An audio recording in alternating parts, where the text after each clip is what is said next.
830 new COVID cases in New South Wales today, the worst case number since the Delta outbreak. But the Berejiklian government is already talking about reducing restrictions. New South Wales Shadow Health Minister Ryan Park joins me now. Ryan, thank you so very much for your time. Thanks for having me.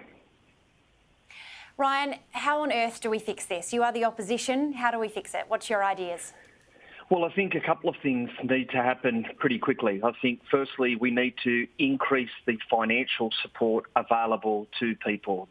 Many of these people, particularly in southwest and Western Sydney, are on low to medium incomes already. We need everything possible in order to provide them the financial support they need so they don't feel they have to go out and work, so that they get the support and they can keep their family supported. That's one thing very quickly. I think we need to start to simplify these orders. They're becoming very, very quickly. Pages on pages on pages of orders becomes very, very confusing.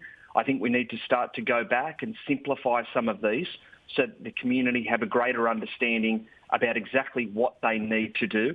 And I think finally, we need to make sure that we are encouraging and getting more supports for people to get vaccinated.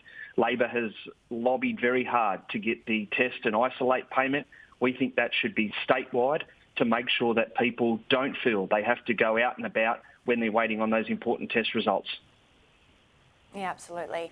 The Premier is doubling down on the messaging that zero COVID is not achievable, and the Prime Minister has backed in that modelling, saying that New South Wales can reopen with a 70% vaccination rate.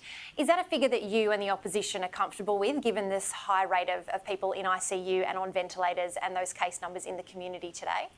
Well, I think we have to be very clear what the Doherty report said, and that is that at around 70 and then again at 80%, we can start to open up, but it won't be life as we knew it last year or two ago, before COVID entered this country. That certainly won't be the case. There will still be great restrictions around numbers of people at venues. There will still be those important social distancing.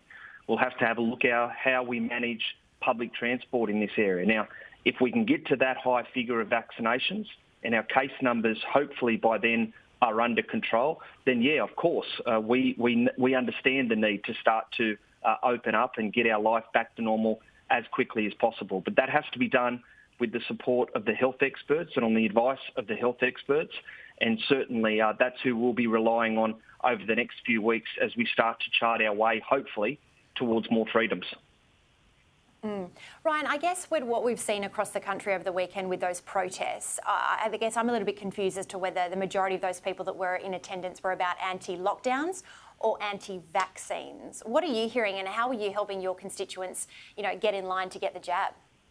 Well, those people, in my view, for what it's worth, that were anti-freedom, because they have jeopardised, particularly in Melbourne and Victoria, a population, all the rest of us, who are doing it so well at the moment, but under very, very tough conditions. What I'm doing, I am every single day supporting and highlighting that the evidence around the world shows that vaccination is our path out of this, and vaccination works. Now, there's been plenty of people who've criticised me because they're anti-vaxxers and they don't believe that. Look, we've got to get to a point where we can't be listening to those people, because those individuals are potentially putting the rest of our freedoms at risk. And when you talk to as many people as I do in a week, and you talk to them about how tough life is for them and how they haven't had work, they've had to shut down businesses, you really have got to understand the importance of getting vaccinated and making that a vaccination appointment and sticking to it. Yeah, absolutely. Ryan Park, New South Wales Shadow Health Minister, thank you so very much for your time. You and yours, please stay safe out there. And yourself, stay safe. Thanks for having me.